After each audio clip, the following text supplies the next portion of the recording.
Vamos ver agora as mentiras que o MBL tá contando para não apoiar a PEC pelo fim da escala 6 por 1. Sou contra a escala 6 por 1. Acredito que atrapalha a saúde mental da classe trabalhadora, atrapalha o lazer de quem trabalha 6 dias por semana e também atrapalha você que quer aumentar a sua produtividade com algum curso profissionalizante. Eu sou contra a escala 6 por 1. Mas a solução para isso é a PEC que está tramitando no Congresso Nacional? Com certeza. Claro que não, né? Claro que não. O problema da produtividade do nosso país.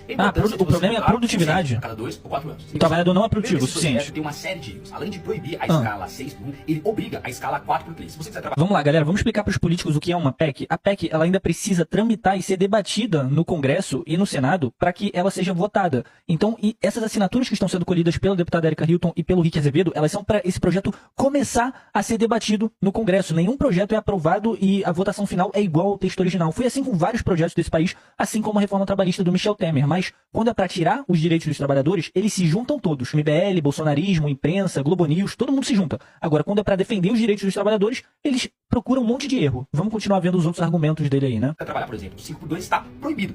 Não está proibido, né? Se não bastasse, tem erro de matemática. Erro de matemática? Isso diz que você pode trabalhar no máximo 4 dias por semana. 8 horas nesses dias. Só que 4 vezes 8 dá 32. E no texto ela coloca 36. Outro erro. Ah, entendi. Então, por que 4 vezes 8 é 32 e não 36? Logo, o trabalhador não merece mais um dia de folga. Claro, errou uma conta de matemática, não merece folgar. É isso. Tá certo, MBL. Da deputada socialista, ela coloca a mudança como PEC. Não tinha necessidade, poderia ser um mero projeto de lei. Quando se coloca como PEC, não tinha? Ainda mais demorado. São 671 assinatura, 2 turnos na Câmara dos Deputados, depois 2 turnos no Senado Federal, depois se tiver alteração, volta pra Câmara dos Deputados, mais 2 turnos, se tiver alguma alteração, vai pro Senado Federal, depois vai pro veto ou sanção da presidência da República. Caramba, tá com medo dos ritos, tá com medo da sociedade debater a escala trabalhista, tá com medo, de discussão pública, tá com medo de ser cobrado pelos seus eleitores, Caramba, preferia que fosse passado tudo rapidinho, sem ninguém comentar nada, né? Sem o trabalhador se dar conta de que ele pode exigir direitos melhores. Realmente seria muito mais fácil para você, né? Que defende os interesses do patrão. Tudo mais demorado, não tinha necessidade. Poderia ser um projeto de lei. Não tinha necessidade. Tivesse lido a Comissão Brasileira e o da Câmara. Além dos erros objetivos... Ela que não leu, né? O cara não sabe nem o que é uma PEC. Não é com uma canetada que nós vamos acabar com a escala 6 por 1. Não é.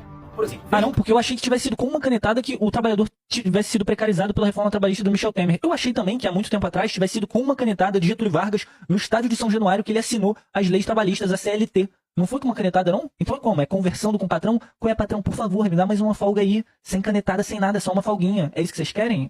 Caso do salário mínimo. Lula decretou R$ 1.400 na linha de salário mínimo. Você realmente gostaria que ele decretasse R$ 10.000 de salário mínimo, não é? Só que isso causaria... então ele tá comparando o trabalhador poder ter um dia a mais de folga com aumentar o salário mínimo para R$ 10.000. Ótima comparação, MBL. Esse aí entende de economia, hein? Esse aí entende. Honestíssimo. Aumento na informalidade e também aumento no desemprego. Porque as pessoas que não conseguissem produzir esse salário mínimo hipotético de R$ 10.000 iriam ou para a informalidade ou seriam demitidas. Tá vendo por que não pode... Tá vendo, gente? Tá vendo? Na base da canetada? Tá vendo, gente? Para o brasileiro ganhar mais e trabalhar menos, precisa aumentar a sua produtividade. E hoje, qual é o nível do Brasil aqui? 125ª posição. Então o trabalhador brasileiro, ele não é muito produtivo, ele é preguiçoso, né? Isso que você tá falando? Tá chamando o trabalhador brasileiro de preguiçoso? Então não merece mais folga. Se ralasse mais... Aí sim poderia ter uma folga a mais, mas como vocês são preguiçosos... São o ranking mundial de produtividade para o trabalhador, atrás de Guatemala, Colômbia, Peru. Agora dá uma olhada nesse gráfico aqui. Um trabalhador americano consegue ter a produtividade de 4 trabalhadores brasileiros. Aí não tem jeito, gente. A gente vai... Aí não tem jeito. A gente vai trabalhar muito. A solução não é canetado. Aí não tem jeito. O brasileiro é mais incompetente, mais preguiçoso do que o americano. Aí não tem jeito, né, gente? Desculpa. Para acabar com a escala 6 por 1, para aumentar o salário mínimo brasileiro, a gente tem que ter um ambiente de negócios melhor. Mas olha o que esse governo... vai quebrar a economia então, né? Você dá um dia de folga a mais pro trabalhador. Esse nem foi o mesmo argumento usado para defender uma série de coisas como a manutenção da escravidão no Brasil, né? A manutenção de um regime sem CLT, sem férias, sem 13º. E tudo isso, quando foi proposto, os economistas, ou melhor, os defensores dos patrões desse país falaram que ia quebrar a economia. Então, quer dizer que dar um dia de folga a mais pro trabalhador vai quebrar a economia, né? Apoiado pela Erika Hilton, por essas páginas de fofoca que estão fazendo um monte de fake news sobre as casas... A página de fofoca. Olha só, ele quer anular os trabalhadores. Não são os trabalhadores que estão lutando pelo fim da escala 6 por 1, não. São as páginas de fofoca. Pelo amor de Deus, cara. Recorde de mais de R$ 1 trilhão no rombo fiscal. Ainda assim, tem alguns loucos que investem o dinheiro no Brasil. Só que esses loucos estão diminuindo e tirando o seu dinheiro. Em 2024, o Brasil deve ter uma fuga recorde de capital. Aí não dá. Quem não se lembra do PT? O que importa é o investidor internacional. O que importa não é o trabalhador, não. É o investidor gringo. Esse que importa, pô. É bom que eles deixam bem claro quem eles defendem, né? E quem eles não estão nem aí. Falando sobre os problemas da legislação trabalhista brasileira e dizendo que com a aprovação da PEC das domésticas, a vida de todas as domésticas ia melhorar. Você se lembra disso? Um papinho muito parecido com a balela de agora, não é mesmo? E os resultados, tenho certeza que serão iguais. 10 anos após a aprovação da PEC das domésticas, o número de informais brasileiros cresceu.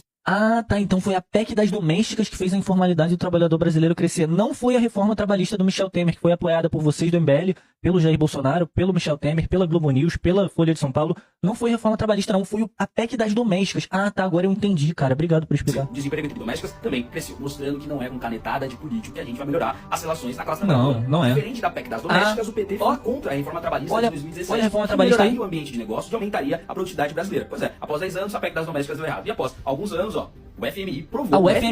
O FMI, gente, o FMI, com certeza, disparadamente, a organização que está mais preocupada com a saúde mental e com a dignidade da vida dos trabalhadores. É o FMI. Vocês não sabiam disso não, trabalhadores? Vocês têm que ouvir o FMI. Vocês têm que ouvir o FMI, o patrão de vocês, e o MBL. Vocês não sabiam disso não, trabalhadores?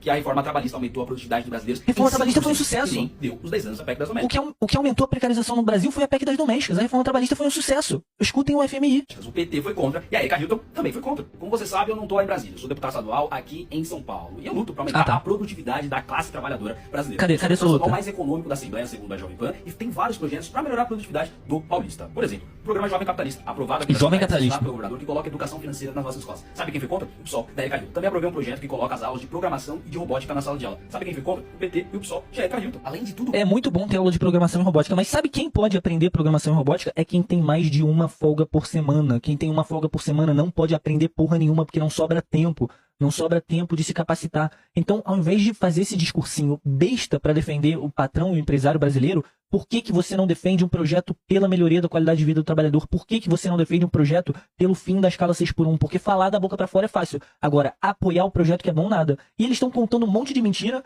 é porque estão com medo que o trabalhador descubra que ele pode exercer ainda mais pressão sobre esses caras. Então, vamos continuar exercendo pressão e vamos continuar lutando pelo fim da escala 6x1.